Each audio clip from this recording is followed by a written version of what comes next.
Hello to the pessimistic, optimistic, and everyone in between. My name is Connor Philippi, and welcome back to the Minnesotan Sports Podcast. I have a little more of a voice now compared to yesterday. But yeah, the Minnesota Vikings, against all odds, are 5-4 this season. So what happened basically in this game was Jaron Hall came in. It was looking like he was going to be the new player to lead the team, and came in second drive of the game and got basically knocked out. Got hit right in the head. One of two times that Falcons players nailed our guy right on the head throughout the course of this game. Like I said, KJ Osborne also just nailed in the head by two different guys. Neither one of them, I hope one of the two of them gets fined at least for that hit on KJ Osborne. But then Josh Dobbs came in, and I'm not going to say he was brilliant because they definitely made mistakes. But Josh Dobbs led this team. He led this team in rushing. Actually, he ran the ball for more yards than Akers by like 20 yards, and Madison was more the pass catching back today. But then so combined yards, Dobbs was about 200 plus yards, including the fact that he wasn't in for the entire game. It was a messy game, and it was a game that the Vikings probably wouldn't have won against a better team, which we know this fact. But we're still 5-4. We're still in the playoff picture at this moment due to a win against the Falcons, and we outbattled.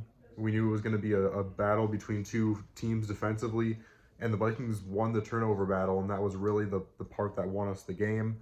I believe it ended up being 3 turnovers for the Vikings, and 2 of those happened within the Atlanta 30, which made a big difference towards us being able to win this game. And when it mattered, we were down by 4, needed a touchdown with 2 minutes left in the game, and our new QB Dobbs delivered for us. And it's not something I expected.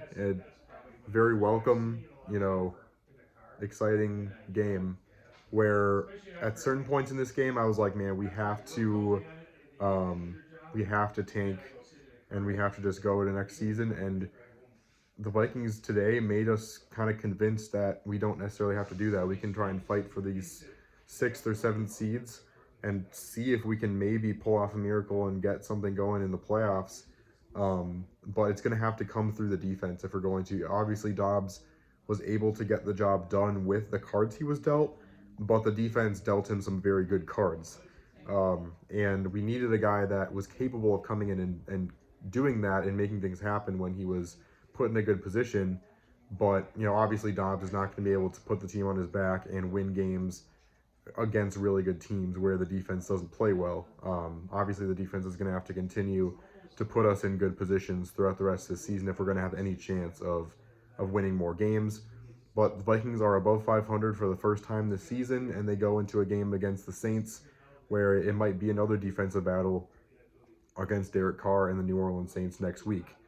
But yeah, KJ Osborne's out with injury now. He's most likely concussed. And then Hall is also concussed, so another bad thing.